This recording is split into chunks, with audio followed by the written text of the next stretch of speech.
Welcome to the Waves Business Coaching Podcast. We help leaders build their dream team. This week on the podcast, I interview Evan Cox of Evan Cox Consulting. We talk all things marketing, messaging, and for nonprofits, how do you market and fundraise successfully so that people will actually take your call to action and donate? And messaging for businesses, marketing for businesses. I found the conversation so fruitful. And so make sure you listen to the whole interview. It's amazing. We actually start the conversation talking about Evan's first job and how that helped his career and owning his own business. And we reference my book, Master Your First Job. Evan certainly did that in his story, which I'm excited for you to hear in just a few seconds. If you're looking for a resource to help young career professionals, go to masteryourfirstjob.com. That's masteryourfirstjob.com. You can get the ebook for just 99 cents, and I'm giving you the audiobook and a 15-minute video summary absolutely free. I want this book to have an impact and have value. So, hey, take that deal, 99 cents on Kindle, and you can get it at masteryourfirstjob.com. Let's dive into my interview with Evan Cox. Evan, thank you so much for being on the Waves Business Coaching Podcast. I'd love for you to share a little bit about you and tell us your story. Hey, Jacob, I'm so glad to be here. My story is very similar to many folks, either in the for-profit or the nonprofit space, in that my first job was a whirlwind. There were so many things that were happening. There were so many opportunities, but I don't know that I had a manual or a playbook or like this master plan of things. I'm going to do this, and then that'll lead me to this. And what I realized was every single part of my story, whether it was the first job or the second role or all the things in between, have a substantial influence on where I'm at today and what consultancy I run and how I serve my nonprofit and for-profit clients. And so I think that is a fantastic place for us to dive into today. I'd love for you to share. I wrote a book recently about first jobs called Master Your First Job. I'm going to start asking people. I'd love for you to share, what was your first job? That is a great question. So lots of folks start at Chick-fil-A or McDonald's or a retailer like this. And I saw a stat. That was a mind-blowing stat. I think 1 in 8 people have worked at McDonald's in the States. That was a stat. I don't know if it's legit, but that's what I saw yesterday. And I was like, oh my gosh, if that's true, that is wild. But my job could not have been farther from working at a fast food chain. There is a large international nonprofit here in St. Louis. At the time, there was about 1,000 people that worked on campus. And they were doing all kinds of work from clean water wells to humanitarian projects all around the globe. And it was amazing to tell people that I worked for a large nonprofit while in high school as my first job. Yeah. Until I told them what I did. I picked weeds and I mowed the lawn and I trimmed trees. I was outside the whole time. Yeah. For 4 years seasonally in high school and then kind of moving it. My role was to make the outside look great. We had some great core values, and so it was a huge piece of like you bring donors in and this is a nice place that welcomes them. But throughout the time, I started getting more and more strategic about if I eventually want to move inside the building and have a role that is not just like a part-time summer gig, what does that look like? What do I need to do? And so I'm kind of letting the cat out of the bag here, but I found out that I started work early in the morning, as most landscapers do. And most of the C-suite would show up early in the morning as well. So I would position myself to be working in the right part of the parking lot when they would show up, just to put a name with a face, just to say hello, just to do something, right? Start a conversation. And then as job openings would pop up for different things, my background was actually in humanitarian work and doing work for charities and so that was my, because at that point I was in college, right? And so I had a little bit of a background. I had lived overseas for a while. And the first job that came up was inside the building. And I was like, okay, this might be a moment. And what I realized was during that interview, they started asking me things that I knew just enough about that I could talk about it, but I was not an expert. And so that first interview, they said hey, do you know anything about grant writing? We want to get involved in more grant writing. And I said, sure. So we talked about the 3 or 4 bullet points that I had learned from college a couple years before. Yeah. Didn't tell them that was all I knew. And that was on a Friday. And I came back for my second interview on a Monday.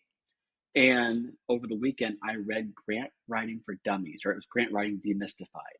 I read the whole book over the Yeah. weekend so that I could talk eloquently in detail about what was applicable to them.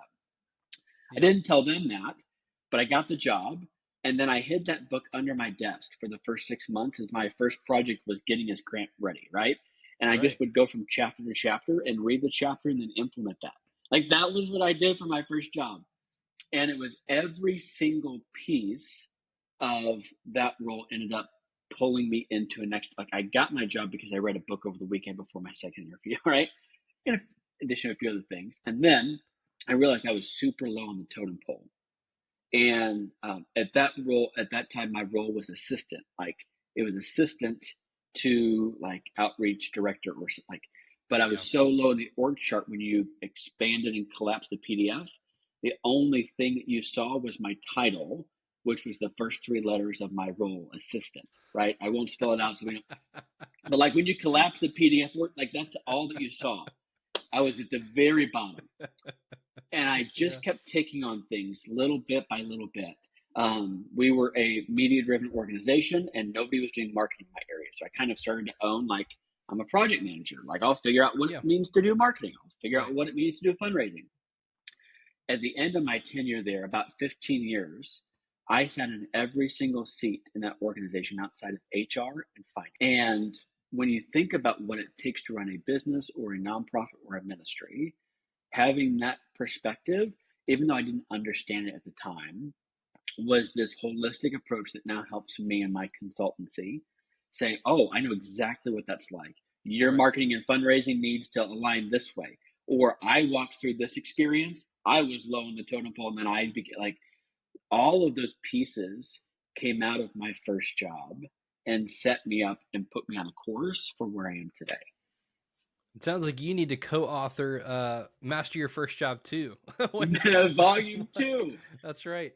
That's Yeah. amazing. And you mentioned some stuff there that like I will always hire someone with a great work ethic over great knowledge. And I think you Mm-hmm. demonstrated that with like, I may not know everything about grants, but I will do whatever it takes to learn. Like Yeah. I will apply it immediately. I think those are great lessons that again you can take throughout your entire career of, you know what, I may not know that, but will do whatever it takes to learn it. I think that's amazing. And the fact that your first job you didn't see as just, I'm going to be a landscaper and this is just cash, but you saw it as an opportunity to move forward and get all the knowledge you have to start your own business. So I Yeah. know that you and I are connected through Story Brand, and Yeah. I'm a big Story Brand fan. And I read the book in 2018 when I was working at a Chick-fil-A restaurant, and my first like action step was we need a new mission statement. And like, okay, how can our Uh-huh. marketing be good? Beyond marketing, I say it's still marketing, messaging. I used it for recruiting for our business, and we were partnered with a local college. I was a Chick-fil-A restaurant, and we started like a program where we would hire a certain amount of people, and they had school credit and complicated, but we were using story brand messaging for recruiting. So Love why it. is messaging such a critical factor in business today? And what do you see as the biggest mistakes that companies are making when it comes to their messaging? Ooh, that's a great question. Okay, two things immediately come to mind. Yeah. For anybody that's listening that is what we would call story brand aware, like you, like me, they've read the book, they've gone through the process, they've tried to do a branch. If you're Yep. story brand aware, I think the biggest mistake you can make is looking at this framework as prescriptive Mm. instead of descriptive. Here's what I mean by that. Prescriptive means we need a brand script that looks like this, and this, and it ends up becoming a cookie cutter website, or the Yeah. email kind of feels templatized. A framework is supposed to be helpful and describe a process to customize, not prescribe only take this medicine, do these things. So if you're story brand aware, it's descriptive over prescriptive. That's good. And and if you're not story brand aware, what we want people to know is keeping your audience, whoever they are, whether it's donors or customers or buyers or anybody in between, is the hero of your story, where they're the focal point and you're the guide that's taking them from start to finish. Um, if you do that and do it well, it is a game changer for your customers and your clients, but it can also be a game changer for your team too. We've talked a lot. Actually, we delayed the starting of this podcast because we talked about all things football and job right.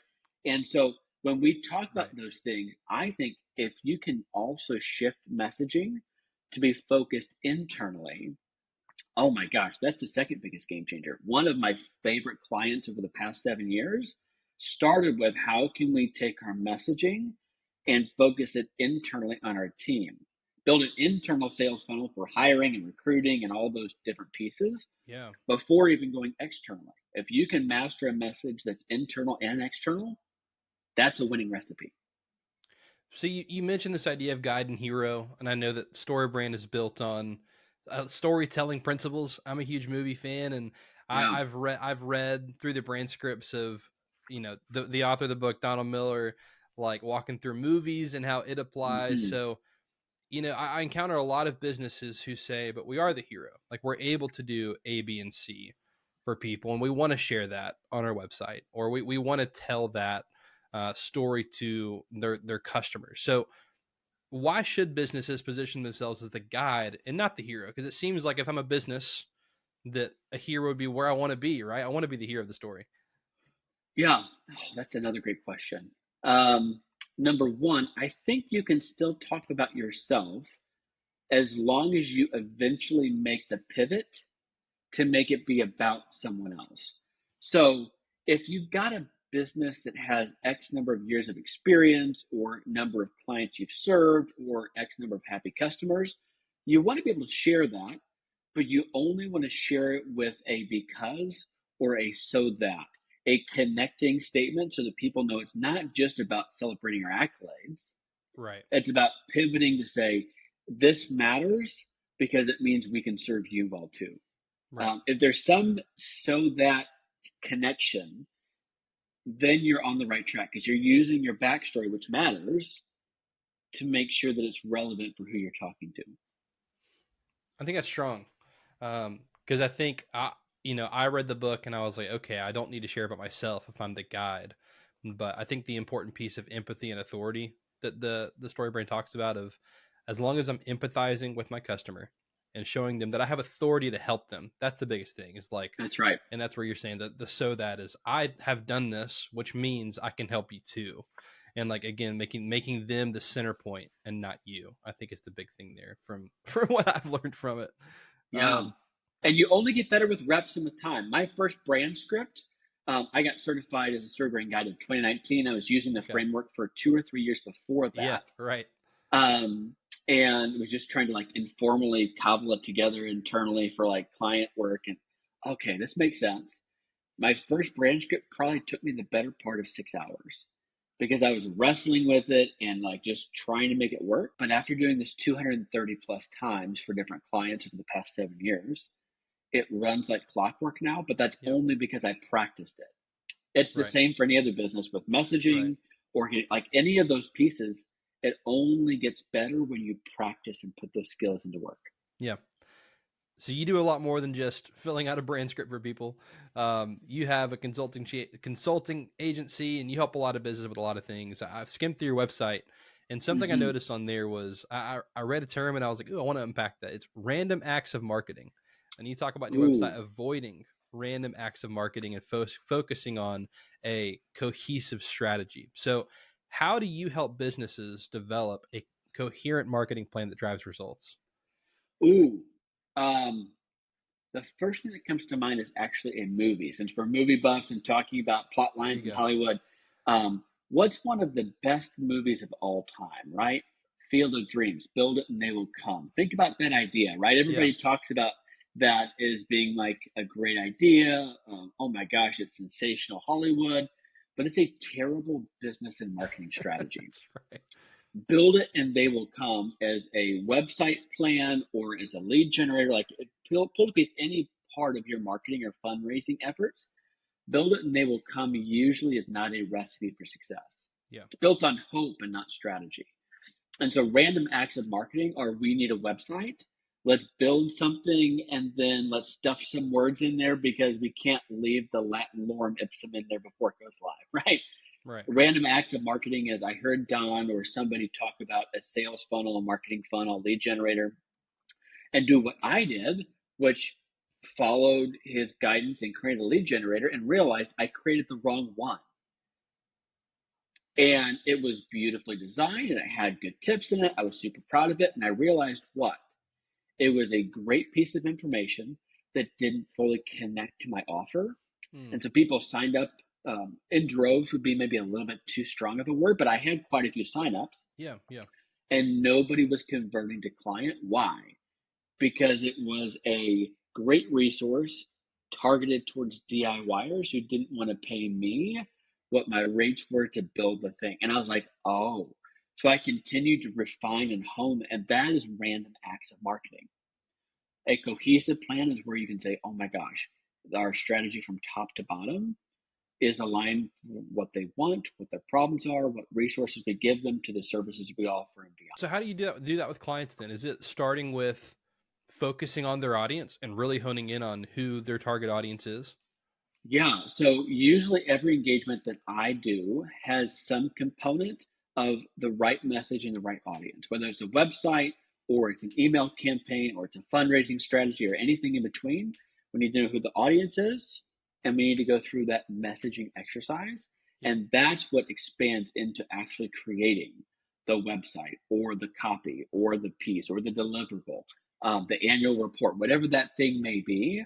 But we always start with knowing the audience and having the right message, because that kind of gives a front end alignment or a chiropractic adjustment that smooths out the rest of your marketing.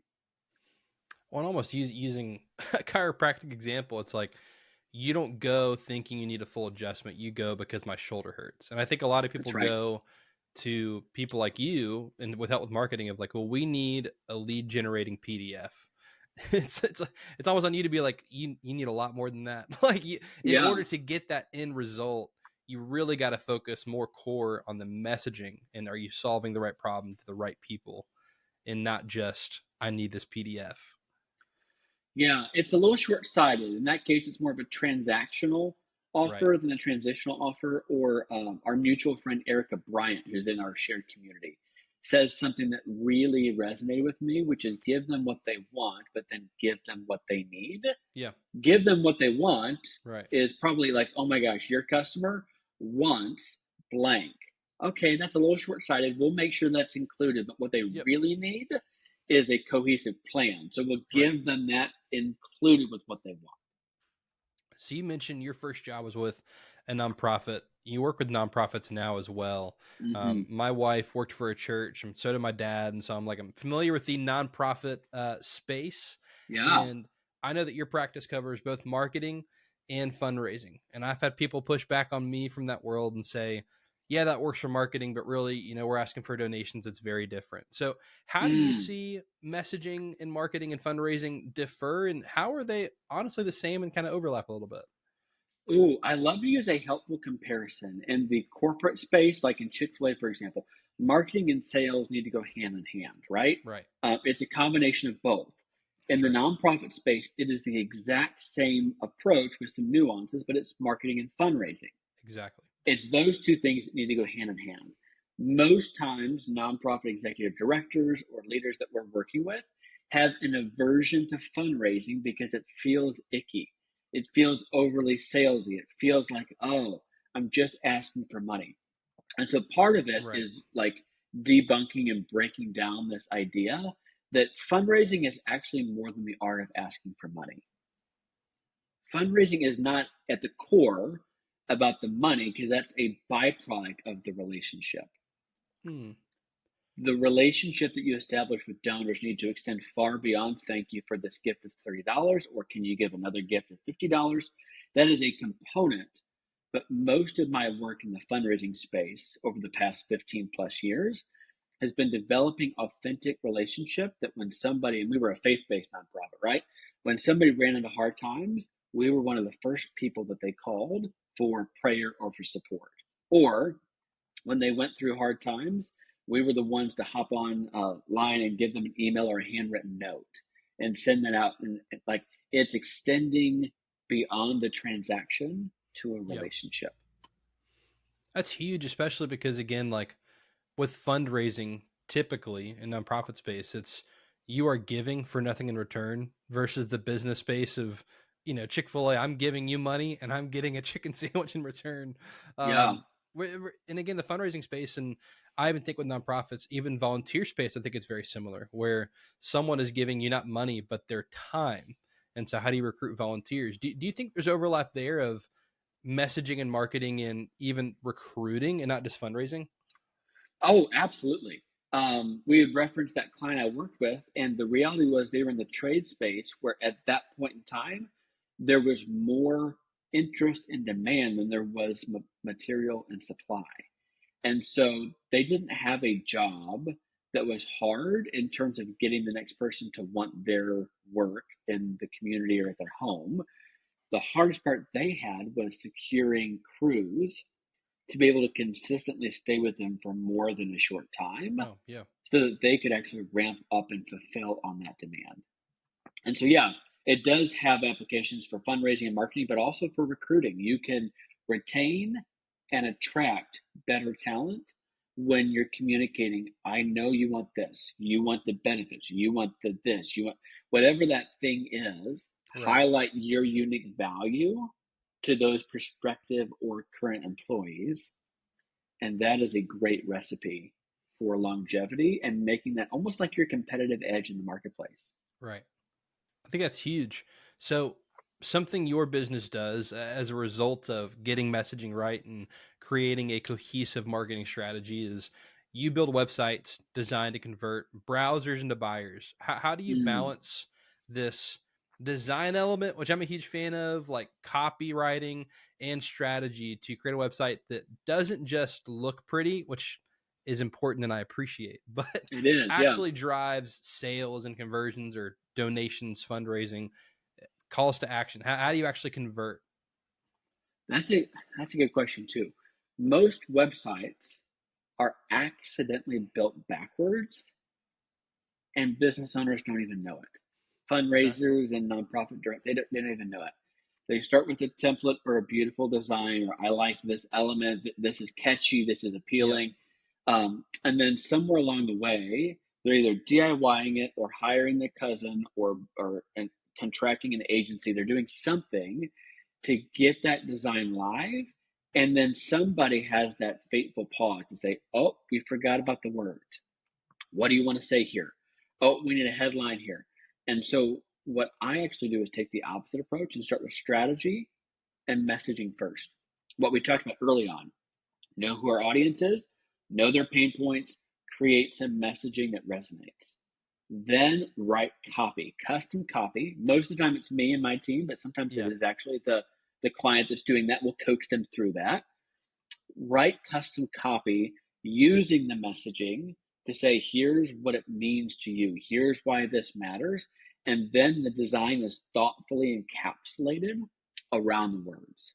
Now, it doesn't mean you can't still use a template. In fact, I've got a couple of story based templates that folks can start with. But if you're not really thoughtful about strategy, messaging, and content first, then oh my gosh, if it's an afterthought, it's probably going to be a mess. That's huge. And again, I'm like, that's where I've even had to shift my mindset. I love graphic design, took classes in high school, never went beyond that, but I've always appreciated it.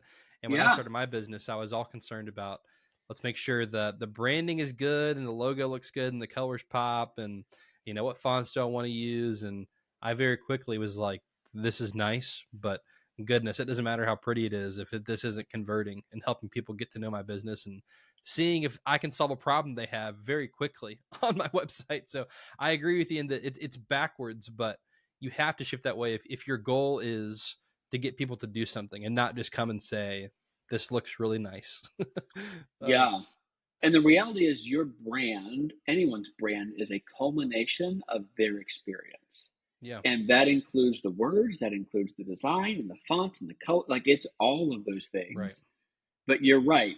Build it and they will come is a terrible strategy for a logo because you're like, oh, it looks beautiful.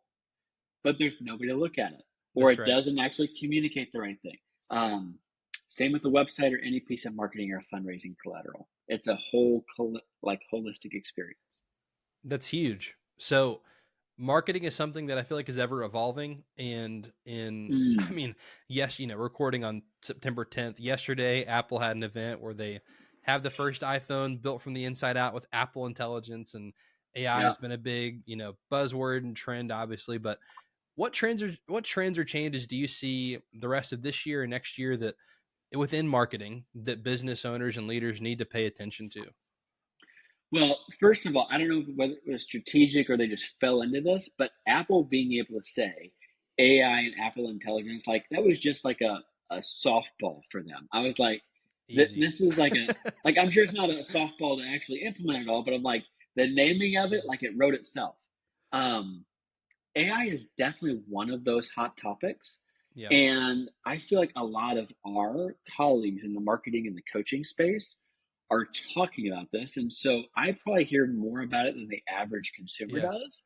But I would say, in general, when it comes to things like AI, if you're not paying attention to it, it will pass you by. Yeah. Even if it's uncomfortable, like getting started and figure out, like, okay, what does it look like for me to use Chat GPT to create some ideas? Maybe if I don't do the whole thing, that's what I'll use it to start like playing around with it. But then the other piece of it is if you can start to shift to my job as a business owner or a consumer is to be a strategist and then slowly help these tools on board to be the doers, or at least the first draft of doers.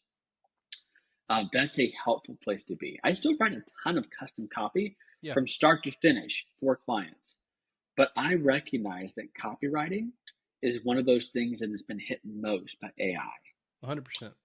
It can get better, and it does get better when you leverage a tool to fine tune it and tweak it. It makes you faster. Doesn't mean that copywriting is obsolete, but it's now a tool in your tool belt. And it's the same with design. I had a client last week who couldn't find her headshots. She couldn't find her headshots. They were buried somewhere in a Google Drive folder. So she bought a $50 AI generated headshot using a collection of the screenshots she had. It was way better than I want to admit. It was way Wow. better. Now, again, it's a placeholder until we Yeah. get new heads. But I'm like, oh my gosh, like it's advancing quickly. We need to be paying attention to it. Yeah. I've used it personally for, to your point, a starting point of let me get some ideas and like a good, like, ooh, let's run with that. Whether it Mm-hmm. be, I mean, heck, interview questions for a podcast. With a really good prompt, I can say, hey, I'm having on Evan. He does this. Like, what are some questions I want to talk about this? Here's my audience. And I can say, ooh, I like this question, but actually, knowing you, I want to word it this way. I Yep. think it's a great tool, again, not to be completely relying on, but I like what you said. If you don't pay attention to it, it will pass you by. And I think that goes with all technology. I hope that I don't get old too quickly as far as technology goes. I'd like to stay up to date for as long as possible. That's for Although, sure. if you ask my daughter, who's 12, it's already passed me by. All of the vernacular, all the stuff, she's like, yeah, Dad, you're old. I'm like, I know, I don't feel old. I'm using AI. She's like, no, Dad, you're old. That's hilarious. Evan, where can people find out more about you and Evan Cox Consulting?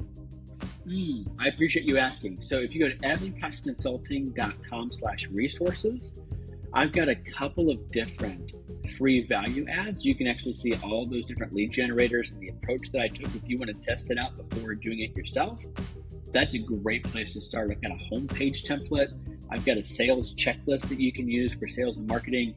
No matter what you're looking to create, if you can start with something as a template or a model, then you're in a much better spot. And that's why we've got all those resources listed there. So yeah, I encourage you to check it out. And I'll have that linked in the episode description. That was evancoxconsulting.com/resources. Evan, thank you so much for being on. I appreciate it. Absolutely. Thanks, Jacob.